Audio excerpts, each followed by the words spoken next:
নিঃস্ব অবস্থায় কি দোয়া করতে পারেন একজন মানুষ, এই দোয়াটা শিখে নেন। ইনশাআল্লাহ আপনার জীবনের সমস্ত সংকট কেটে যাবে ইনশাআল্লাহ। আমি নিজেও এই দোয়াটা বেশি বেশি করার চেষ্টা করি।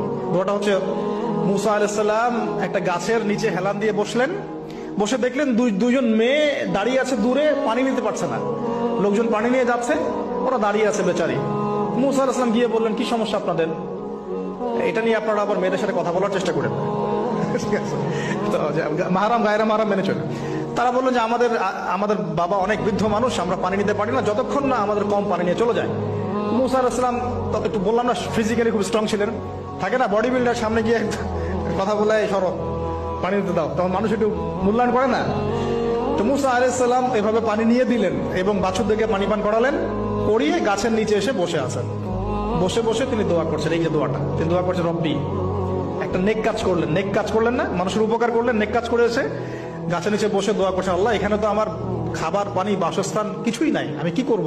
রব্বি ইন্নী লিমা আনজালতা ইলাইয়া মিন খায়রিন ফাকির।